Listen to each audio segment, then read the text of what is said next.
హిస్సా ఇజ్జత్ హుకుమత్ అంటే తెలుగులో వాటా ఆత్మగౌరవం అధికారం బీసీ రాజ్యాధికార సిద్ధాంతం పుస్తకం రాసి ఈ ఆవిష్కరణ సభలో పిలిచినందుకు వారికి మనస్ఫూర్తిగా ధన్యవాదాలు తెలియజేస్తూ మాట్లాడే ముందర వారిని మనస్ఫూర్తిగా సన్మానం చేయాలని కోరుకుంటున్నాను.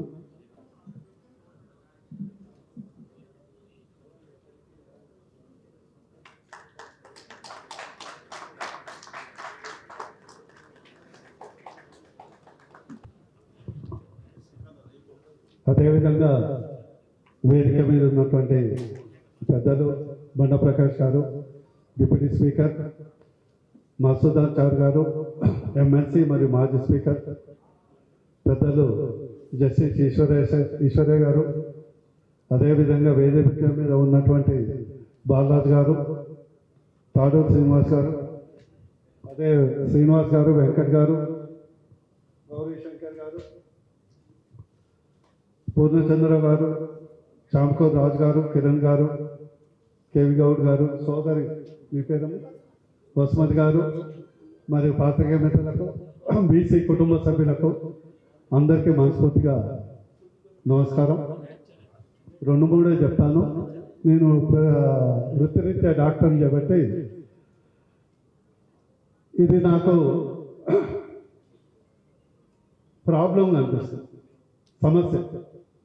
ఎందుకంటే ఓ రోగానికి, సామాజిక రోగానికి సిమ్టమ్స్ ఇది, ఆ సిమ్టమ్స్ క్రోడీకరించి మీరు పుస్తకం రూపంలో తీసుకురావడం జరిగింది. నిజంగా ఇది చూస్తుంటే నాకు తెలంగాణ ఉద్యమంలో ప్రొఫెసర్ జయశంకర్ గారు ఒక గాయత్రి మంత్రం చెప్పేది. ఏంటంటే భావజాల వ్యాప్తి, సంఘటిత ఉద్యమం లేదా సమాంతర ఉద్యమం.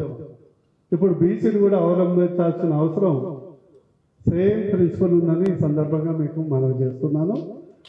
ఒక విధంగా నాకు చిరంజీవి గారు తెలంగాణ ఉద్యమానికి మన జయశంకర్ గారు ఎలానో బీసీ ఉద్యమానికి చిరంజీవి గారు ఆ రోల్ తీసుకుంటున్నారని నేను భావిస్తున్నాను.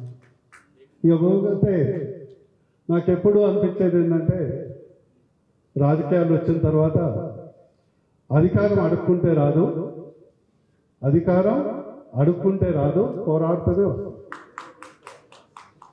ఈ లాజిక్ని మర్చిపోతే ఎవ్వరు కూడా, ఈవెన్ మనం అధికారంలో వచ్చినా కూడా మాకు అధికారం ఏమంటే వేరే వర్గాలకు ఇవ్వం.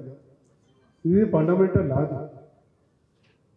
సెకండ్ ఏంటంటే నాకు ఆశ్చర్యం వేసేది, జనరల్గా ప్రపంచంలో మైనారిటీ రిజర్వేషన్ అడుగుతారు.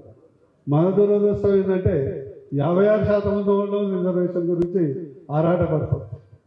56% ఉన్న వాళ్ళు రిజర్వేషన్ కొరకు ఆరాటపడతాం. అంటే ఎక్కడో మనలో ఒక లోపం ఉంది. శాసించేది పోయి ఎప్పుడు యాచించడమే జరుగుతుంది. ఒక్కరోజు ఓట్లమ్మే అమ్ముకొని 5 రోజులు 5 ఏళ్ళు అడుక్కుంటాం. అది బీసీల స్పెషాలిటీ. మరి ఈ రోగానికి నయమేదో నాకు వైద్యపరంగా చాలా రోజులు ప్రయత్నం చేస్తున్నాను, కానీ దొరకట్లేదు.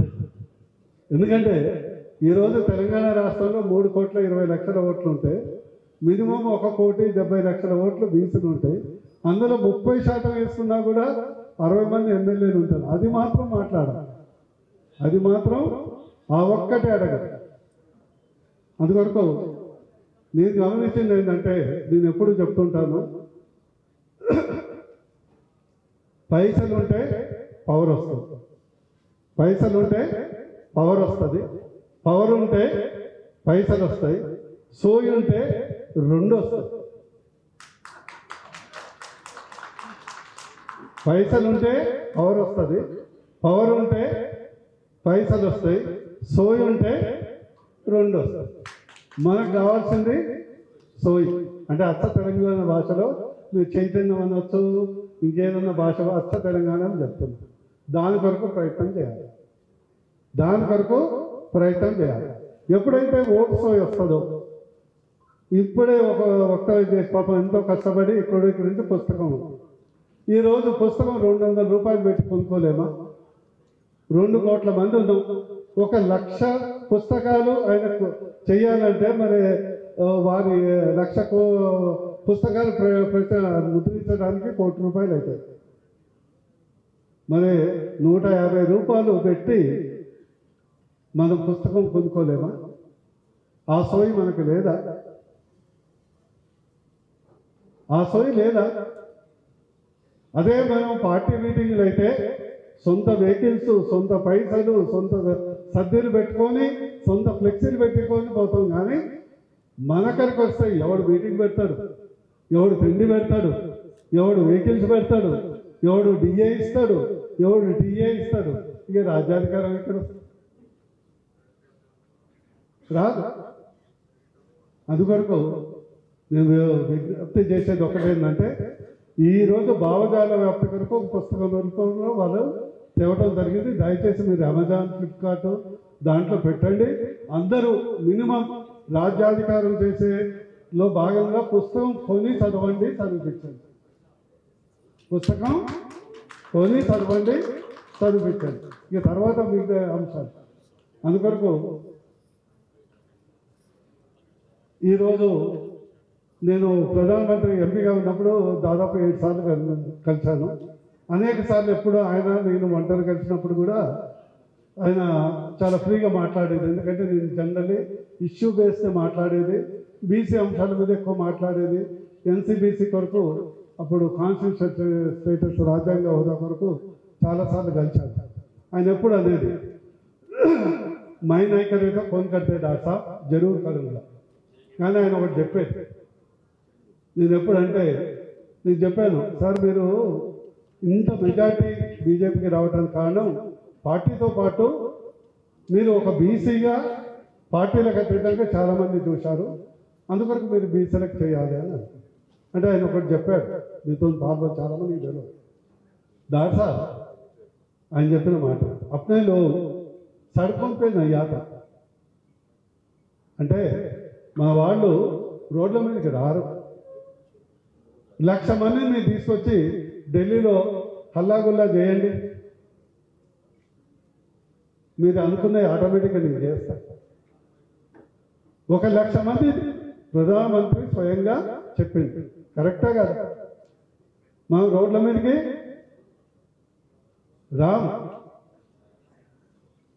అందుకొరకు దయచేసి నేను విజ్ఞప్తి చేసేది ఏంటంటే, ఈ 10 సంవత్సరాల ఎక్స్పీరియన్స్తోని బీసీలు డీసీలు కావాలి. బీసీలు డీసీ అంటే డెవలప్డ్ క్లాస్, బీసీలు డీసీలు కావాలి. ఎప్పుడు బీసీలుగా ఉండాలని కోరుకోవచ్చు. సెకండ్, బీసీనే కులమని భావించాలి.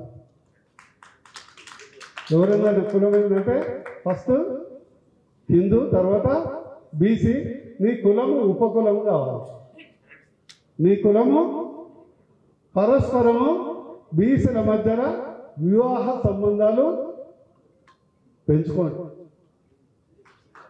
అప్పట్లో లేవు, సందిగ్ధం ఎక్కడ వస్తుంది అయితే. ఇప్పుడు అందరూ డాక్టర్లు ఉన్నారు, అడ్వకేట్లు ఉన్నారు, సాఫ్ట్వేర్ ప్రొఫెసర్స్ ఉన్నారు. ఇప్పుడే 15% అవుతున్నాయి. స్వచ్ఛను పెంచుకుంటే ఆటోమేటిక్గా రాజ్యాధికారం వస్తుంది. మానసిక ఐక్యత ఉంటే యూనిటీ వస్తుంది, యూనిటీ వస్తే రాజ్యాధికారం ఆటోమేటిక్గా వస్తుంది. అందుకొరకు ఈ అవకాశం ఇచ్చినందుకు ధన్యవాదాలు తెలియజేస్తూ, నాకు వేరే కాన్ఫరెన్స్ ప్రోగ్రాం ఉంది, ప్రత్యేకించి చాలాసార్లు పిలిచారు, రాలేకపోయినా ఈరోజు తప్పక రావాలని, దీన్ని కూడా ప్రమోట్ చేయడానికి నా శాయశక్తిగా నేను ప్రయత్నం చేస్తానని తెలియజేస్తూ ధన్యవాదాలు. భారత్ మాతాకి బీసీల ఐక్యత, బీసీల ఐక్యత. Thank you.